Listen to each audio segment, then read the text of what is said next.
Hello students, bright online classes में आपका हार्दिक स्वागत है। और आज हम हिंदी में छंद करेंगे। छंद छंद शब्द है वो संस्कृत की छिदी धातु से निकला है। संस्कृत की छिदी धातु से छंद शब्द निकला है, जिसका शाब्दिक अर्थ होता है आह्लादित करना, यानी कि खुश करना। ऐसी काव्य रचना जिसको पढ़ के मन खुश हो जाए उसको छंद बोलते हैं। छंद है, उसका जो दूसरा नाम है वो पिंगल है, यानी कि छंद को पिंगल भी कहा जाता है। एग्जाम में कई बार ये क्वेश्चन पूछा जाता है कि छंद का दूसरा नाम क्या है, तो पिंगल। और ये पिंगल नाम है वो कैसे पड़ा, क्योंकि जो छंद शास्त्र के प्रणेता थे, यानी कि छंद शास्त्र के जो जनक थे वो थे पिंगल ऋषि। और उन पिंगल ऋषि के नाम पर ही छंद का जो नाम पड़ा पिंगल, यानी कि छंद को पिंगल भी कहा जाता है। छंद का जो शाब्दिक अर्थ है वो है आह्लादित करना, आह्लादित करना या फिर खुश करना, खुश करना। छंद है क्या? छंद क्या है? वर्णों और मात्राओं का जो शब्द विन्यास होता है उसको क्रम से रखना, यानी कि वर्णों या मात्राओं के नियमित शब्द विन्यास को ही छंद कहते हैं। वर्णों या मात्राओं के नियमित शब्द विन्यास को छंद कहा जाता है। छंद है संस्कृत की छिदी धातु से निकला है या छिदी धातु से बना है। इसको छद भी कहा जाता है, छिदी को छद भी कहा जाता है, छद धातु भी बोला जाता है। छंद के अंग, छंद के अंग, छंद में अंग होते हैं। मतलब है कि जैसे पहला जो अंग है वो है चरण, यानी कि छंद में कितने चरण होते हैं, तो छंद के अंदर 4 चरण होते हैं। छंद में 4 चरण होते हैं। छंद में 4 चरण होते हैं। जैसे हम बोलते हैं कि करत करत अभ्यास के, ये एक अंग है। करत करत अभ्यास के, जड़मत हुई सुजान, ये दूसरा अंग है। और रसरी आवत जात है, ये तीसरा अंग चरण है। और पत्थर पड़े निशान या सिल पर पड़े निशान, ये इसका चौथा चरण है। यानी कि छंद के अंदर 4 चरण होते हैं। इसमें हम करेंगे ह्रस्व दीर्घ। अब देखिए संस्कृत में तो हिंदी में तो, हिंदी व्याकरण में तो हर्ष स्वर और दीर्घ स्वर बोला जाता है, और छंद शास्त्र में इनको बोला जाता है लघु और गुरु, लघु वर्ण और गुरु वर्ण। यानी कि व्याकरण में हर्ष स्वर और दीर्घ स्वर बोला जाता है, छंद शास्त्र में इनको बोलेंगे लघु और गुरु वर्ण कहेंगे। अब जो लघु है इसमें आपका आ जाएगा ए, ई, उ और री। और गुरु के अंदर जो बचे हुए हैं वो आ जाएंगे आ, ई, उ, ए, आई, या। अब ये मात्रा से, वर्ण से या अक्षर से मतलब है कि जो वर्णों की जो गणना होती है, मात्राओं की जो गणना होती है वो हर्ष स्वर और दीर्घ स्वर यानी लघु और गुरु के हिसाब से होती है। कि ए, ई, उ, ये जो मात्राएं जिस शब्द में होती हैं उनको हम एक में काउंट करेंगे, और ये आ, ई, उ, इनकी जो मात्रा होती है उसको हम 2 गिनेंगे जब हम मात्रा की गणना करेंगे तब। यानी कि एक मात्रा को आई बोलते हैं और 2 मात्रा को अस बोला जाता है। इसको हम लिख सकते हैं संख्या कर्म, संख्या कर्म। अब संख्या के अंदर क्या आएगा? वर्णों और मात्राओं की, वर्णों व मात्राओं की जो गणना की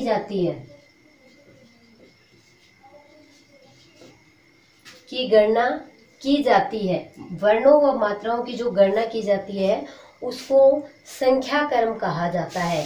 जैसा कि ये ऊपर वर्ण में तो आ जाएगा कि छोटे से छोटे ध्वनि जिसके टुकड़े नहीं हो सकते, ह्रस्व दीर्घ यानी लघु गुरु, और इसमें इनकी संख्याओं की ये जो गणना की जाएगी कि भी एक मात्रा है या दो मात्रा है, इसको किस में गिनेंगे। वो वर्णों से मतलब है एक वर्ण, दो वर्ण, तीन वर्ण।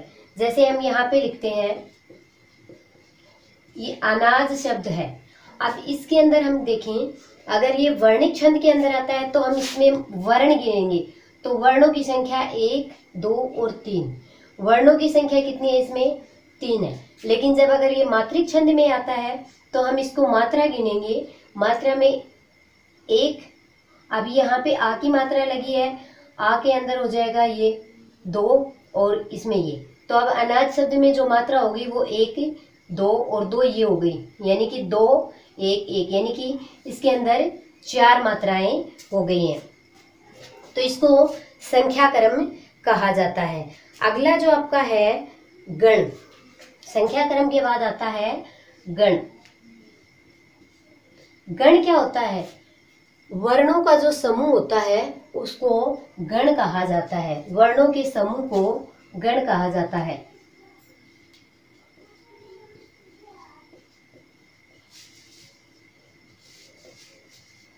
वर्णों के समूह को गण बोला जाता है। और गणों की जो संख्या होती है वो 8 होती है। गणों की संख्या 8 होती है। जैसे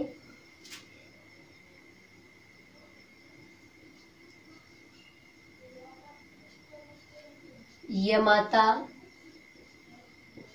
राज, भानस, लगा। ये क्या है? ये छंद का सूत्र है। ये छंद का सूत्र है और ये किस पे है? गणों के हिसाब से बने के। जैसे मैंने बताया कि जो वर्णों का समूह होता है उसको गण कहा जाता है। एक समूह के अंदर 3 वर्ण होते हैं। 3 वर्ण होते हैं। मात्राएं ज्यादा हो सकती हैं लेकिन वर्ण कितने होंगे? सिर्फ 3 होंगे। और इन गणों की जो संख्या होती है वो 8 है और इस सूत्र के अंदर छिपी हुई है। ये मैं आपको आगे। गति। गति क्या होता है? जो दोहा है या जो काव्य की जो पंक्तियां हैं उनको जो पढ़ने का क्रम होता है उसको गति कहा जाता है। गति मतलब बढ़ना। अगला इसके बाद आता है यति। यति का अर्थ होता है विराम। यति होता है विराम, यानी कि जब हम काव्य खंड को या काव्य पंक्ति को पढ़ते हुए रुकते हैं तो वहां जो विराम लेते हैं वो यति कहलाती है। जैसे हम यहाँ पर बोले कनक कनकते सो गुनी, यहाँ हम जो रुके हैं वो क्या है? यति है। और कनक कनकते सो गुनी मादकता अधिकाय, आगे जो हम बोले हैं मादकता अधिकाय, वो क्या है? गति है। इसको क्या बोलते हैं? यति और गति। अगला है आपका तुक। तुक। तुक क्या होता है? तुकबंदी, यानी कि जब हम कोई दोहा पढ़ते हैं तो उसका जो अंतिम वर्ण होता है या जो मात्रा होती है, जो ध्वनि होती है वो समानार्थी होती है, सेम होती है। जैसे कि यहाँ पे है आपका रहीमन पानी राखिए बिन पानी सब सून सून, पानी गए न उबरे मोती मानुष चून चून, सून चून अधिकाय बोराय सुजान निशान। ये इस तरह से जो तुकबंदी करना होता है उसको तुक बोलते हैं। कि जैसे तुकबंदी करके कोई कविता बनाना, कोई दोहा बनाना, ये क्या है? तुक है।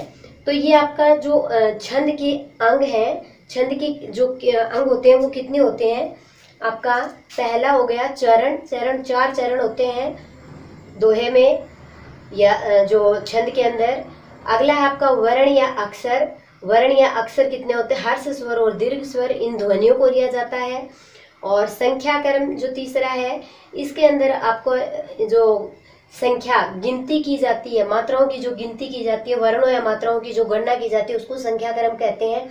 चौथा आपका था गण। गण मतलब वर्णों का समूह, गण कहलाता है। और 5वां था गति, यानी कि बढ़ना, और यति विराम, और तुक मतलब तुकबंदी करना। ये आपका छंद के जो अंग हैं। छंद का सूत्र, छंद का सूत्र ये है यमाता,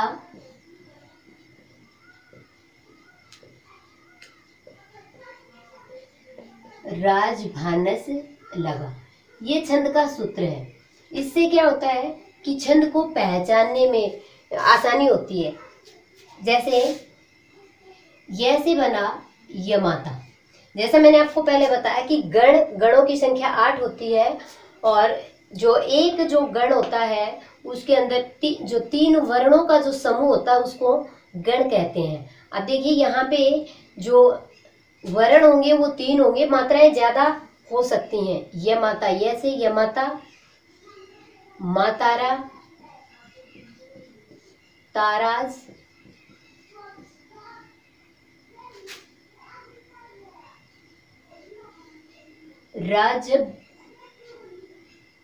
राजभा, जबान,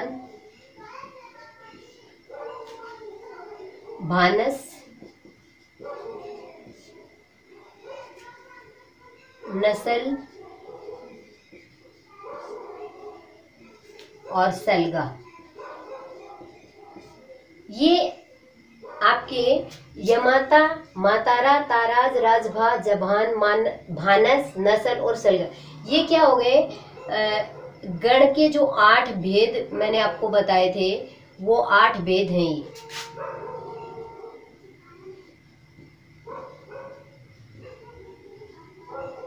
अब देखिए यहाँ तक तो हमने ले लिया गा, सलगा। अब यहाँ देखिए आगे जो ये 2 बच गए, इनमें से जब हमने इनको निकाला तो बाकी तो 3-3 का जो समूह बन रहा था, और गण में क्या होता है 3 वर्णों का समूह होता है, लेकिन आगे ये 2 वर्ण बचे हैं, इसलिए आगे हमने इसको नहीं लिया। तो ये हो गया आपका गण के 8 जो भेद थे वो हो गए, और वर्णों के समूह को या क्या कहा जाता है, 3 वर्णों के समूह को गण कहा जाता है। अब आगे हम देखते हैं छंद के भेद। छंद के जो भेद होते हैं वो कितने होते हैं? छंद के 3 भेद होते हैं। पहला होता है वर्णिक छंद। वर्णिक छंद में एक होता है सम, एक होता है अर्ध सम, और एक होता है विषम छंद। अब वर्णिक जो छंद है इसमें जो सम छंद होता है उसको क्या बोला जाता है? सम छंद को साधारण छंद बोला जाता है।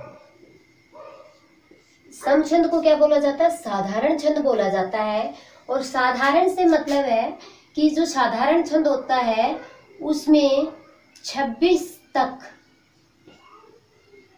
वर्ण होते हैं। यहाँ देखिए वर्णिक छंद पढ़ रहे हैं। वर्णिक से मतलब है जिसमें वर्णों की गणना की जाती है, उसको वर्णिक छंद कहा जाता है। और वर्णिक छंद का दूसरा जो नाम है वो है वृत्त छंद। वर्णिक छंद को वृत्त छंद भी कहा जाता है। और इसमें जो सम छंद होता है उसको साधारण छंद कहा जाता है, और उसमें 26 तक वर्ण होते हैं। किसी भी साधारण वर्णिक छंद में कितने वर्ण होते हैं? 26 तक होते हैं। दूसरा है अर्ध सम। अर्ध सम में क्या होता है? 26 से अधिक। इसको अर्ध सम है, इसको दंडक कहा जाता है। और इसमें जो वर्णों की संख्या होती है वो 26 से अधिक होती है। 26 से अधिक यानी कि साधारण में 26 तक होगी और दंडक में होगी 26 से अधिक। ये तो है वर्णिक छंद। अगला जो है मात्रिक छंद। मात्रिक छंद के भी भेद तो यही होते हैं, सम छंद, अर्ध सम छंद, विषम। सम से मतलब है जिसमें चारों चरण समान हो। जैसा मैंने पहले बताया कि चरण कितने होते हैं, छंद में 4 चरण होते हैं, तो जिसमें चारों चरण समान होते हैं उसको सम कहा जाता है। यानी कि चारों चरण समान हो उसको सम कहेंगे। अब यहाँ पे जो सम है उसमें जो साधारण होता है साधारण सम छंद, उसमें जो मात्राओं की संख्या होती है सम के अंदर 32 तक होती है।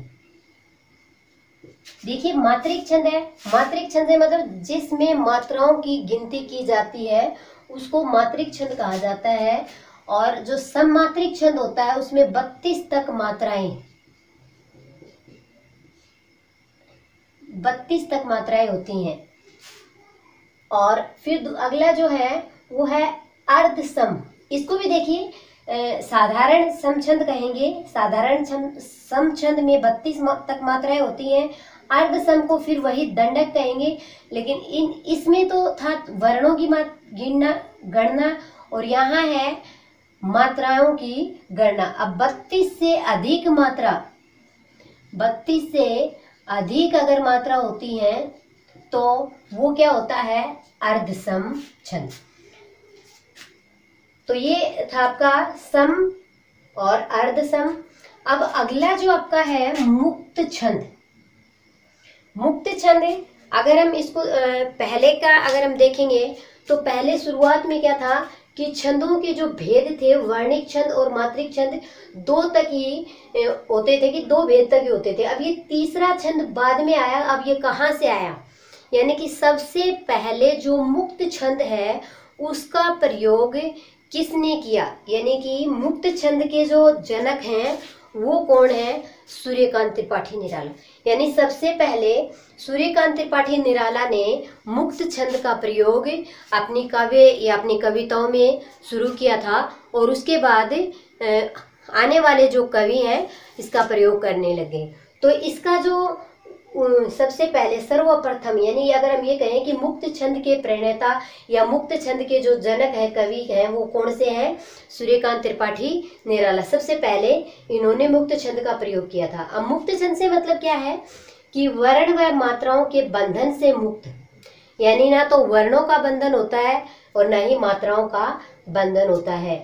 यानी कि आधुनिक जो हम कविताएं पढ़ते हैं वो सारी किस पर निर्भर है, किस पर बनी है, मुक्त छंद से बनी हुई है। तो ये तीसरा आपका है मुक्त छंद। ध्यान रहे जो वर्णिक छंद और मात्रिक छंद, ये जो छंद के भेद हैं या छंद के यहाँ जनक अगर हम बात करें, छंद के प्रणेता की अगर हम बात करें तो छंद के जो प्रणेता हैं यानी छंद शास्त्र के जो जनक हैं वो कौन है, पिंगल ऋषि। और उन्हीं के नाम पर छंद का जो दूसरा नाम रखा गया वो है पिंगल।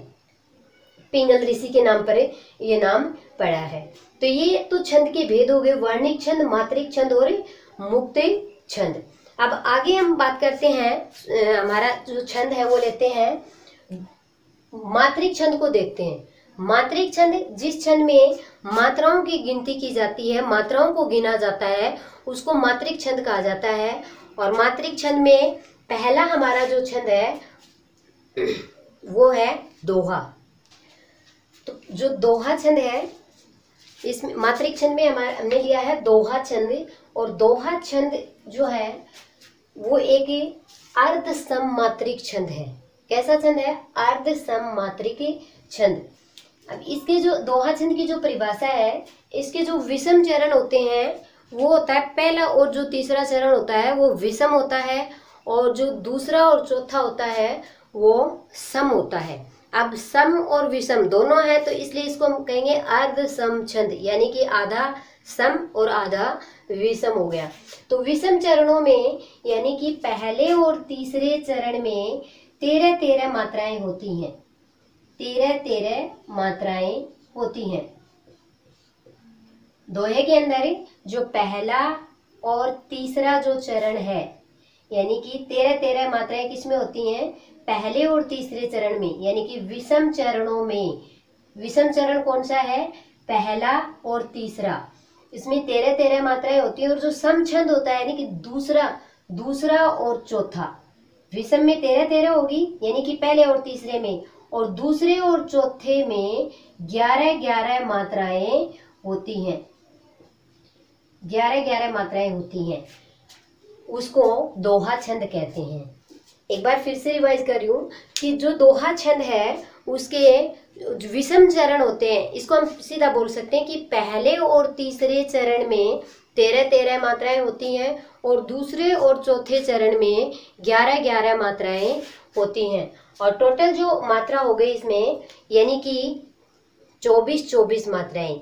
अगर हम इसको पंक्ति से लें तो पहली पंक्ति में जैसे कोई भी दोहा है, दोहे के अंदर दोहा यानी पंक्तियां तो 2 होती हैं लेकिन चरण कितने होते हैं, 4 होते हैं। तो जो पहली पंक्ति है उसमें 24 और जो दूसरी पंक्ति है उसमें भी 24-24 मात्राएं होती हैं यानी कि 48 मात्राएं होगी। और दोहे का जो उल्टा होता है, दोहे का जो उल्टा होता है उसको सोरठा छंद कहा जाता है। यानी कि दोहे के तो पहले और तीसरे चरण में 13-13 मात्राएं होती हैं और सोरठा में पहले और तीसरे चरण में 11 और दूसरे और चौथे में 13, यानी कि एक दूसरे के विपरीतार्थ हो गए, विपरीत हो गए।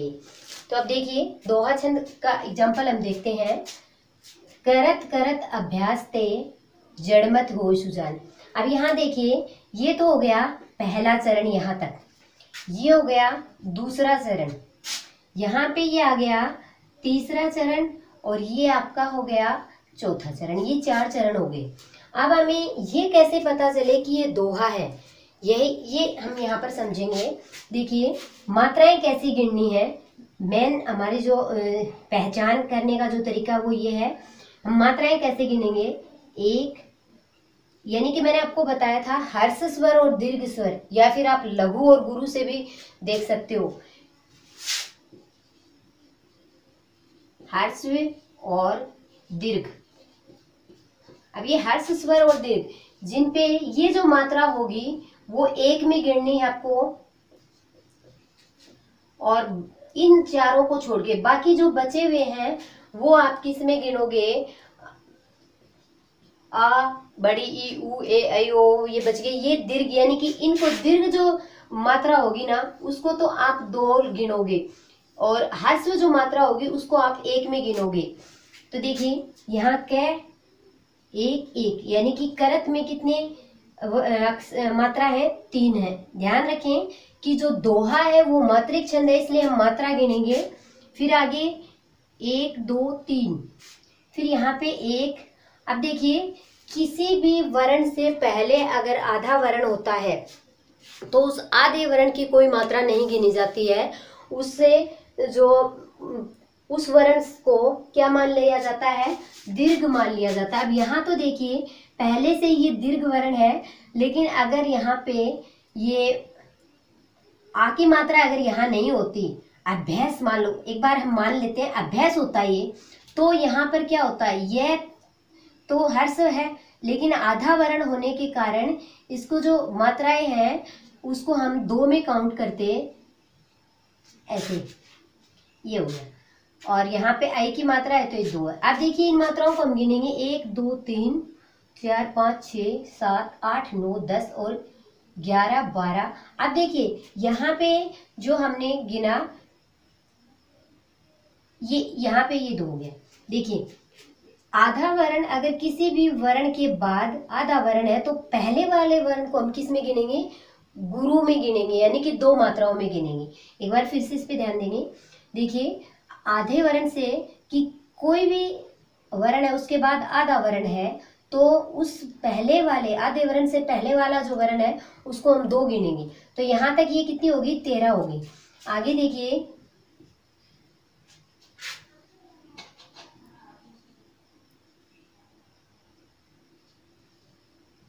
अब यहाँ पे देखिए 1 2 3 4 5 6 7 8 9 10 और 11, यहाँ पर कितनी होगी, 11 मात्राएं होगी। इसका मतलब यहाँ पे 13 और 11 का यानी कि विषम चरणों में आपका जो पहला है उस चरण में कितनी है, 13 है, और दूसरा चरण है उसमें 11 मात्राएं हैं, और टोटल ये कितनी होगी, 24 मात्राएं हो गई। इसका मतलब ये जो पंक्ति हमारे सामने लिखी है वो क्या है, दोहे छंद का उदाहरण है। इसी तरह इसमें होगी, आप गिन सकते हैं। अगला है आपका रहीमन पानी राखिए बिन पानी सब सून, पानी गए न उबरे मोती मानुष चून। अब यहाँ भी हम मात्राएं इसी तरह से गिनेंगे, रहीमन पानी राखिए बिन पानी सब सून, पानी गए न उबरे मोती मानुष चून। अब यहाँ पे हम इन मात्राओं को गिनेंगे तो ये यहाँ तक आपकी हो गई 13 मात्राएं और आगे आपकी हो गई है 11। अगला हमारा है कनक कनकते सोगुनी मादकता अधिकार, वह खाए बोराए जग या पाए बोराए। कनक कनकते, अब इसमें भी आप ऐसे ही मात्राएं गिनेंगे और ये हमारी जो मात्राओं की जो संख्या है, अगर यहाँ पे पहले चरण में 13, दूसरे चरण में 11, तो ये आपका दोहा छंद बनता है। अब देखिए एक बार मैं आपको बता दूं, जैसे मान लो किसी वर्ण के ऊपर अनुस्वार लगा हो, किसी वर्ण के ऊपर अनुनासिक यानी चंद्र बिंदु। अब ये अनुस्वार, अनुनासिक और जो आधा वर्ण होता है, आधा वर्ण, उनको हम किस तरह से गिनेंगे। अब जिस वर्ण के ऊपर अनुस्वार लगा हुआ है, अनुस्वार, उसको हम क्या करेंगे, 2 में काउंट करेंगे। जैसे यहाँ पे है अंग, अब ये अंग है, इसमें शब्द तो कितने हैं, 2 हैं। कितने हैं, सॉरी वर्ण कितने हैं, 2 वर्ण है, ए और गे। वर्णों की संख्या तो 2 है, लेकिन मात्राओं की संख्या कितनी है, अंग के अंदर मात्राओं की संख्या कितनी है, 3 है। ठीक है, 1 और 2। अब जिस वर्ण के ऊपर अनुस्वार लगा है उसको हम क्या मानेंगे, 2 मानेंगे। दूसरी बात, यहाँ पे मान लो आंख, जैसे आंख होता, एक है आंख और एक है आंख। अब यहाँ देखो, ये आपका जो है, इसमें वर्णों की जो संख्या है 2 है, लेकिन मात्राओं की संख्या भी कितनी है, 2, क्योंकि जिस वर्ण के ऊपर चंद्र बिंदु लगा है, अनुनासिक लगा हुआ है, उसको हम 1 समझेंगे, 1 मानेंगे। यहाँ भी ऐसे ही कि यहाँ पे देखो आंख, इस पे चंद्र बिंदु लगा, तो आ तो पहले से ही गुरु है, इसलिए आंख के अंदर कितनी मात्राएं हैं, 3 है। आंख में कितनी है, 2 है। लेकिन मान लो कोई वर्ण पहले से ही, जैसे इसको हम ऐसे लिखें, ऐसे लिखते हैं, आंख के ऊपर सही जो राइट शब्द है वो ये है, सही शब्द है वो ये है, लेकिन यहाँ पर मान लो ये है, तो इसको हम क्या करेंगे, आ की 2 मात्राएं हैं और ख की 1 है, तो ये 3 मात्राएं हो गई। अब जैसे मैंने आपको बताया कि अनुस्वार जहाँ पे लगा होता है उसको 2 माना जाता है, तो कभी भी हम मात्राओं की संख्या 3 में नहीं गिनेंगे। ऐसे अब इसको ऐसे नहीं बोल देंगे कि आ के लिए 2 है और ख के लिए 1 है, 3 है, लेकिन इसके ऊपर अनुस्वार लगा है तो 1 मात्रा, ऐसे 3, क्योंकि छंद के अंदर मात्राओं की जो संख्या है वो 3 से नहीं होती। एक जो वर्ण है उस पे या तो 1 मात्रा होगी या फिर 2 मात्रा होंगी, 3 नहीं होंगी। तो आंख के ऊपर चाहे हम ये अनुस्वार लगाएं या चंद्र बिंदु, मात्राओं की संख्या कितनी होगी, 3 ही होगी। तो ये आपको ध्यान रखना है। ये हमारा था दोहा छंद। दोहा छंद हमारा ये कंप्लीट हुआ। मुझे उम्मीद है कि आपको छंद का ये जो हमारा छंद परिचय और जो दोहा छंद है ये आपको पसंद आया होगा। अगर आपको वीडियो पसंद आया हो तो ज़्यादा से ज़्यादा सब्सक्राइब करें। धन्यवाद।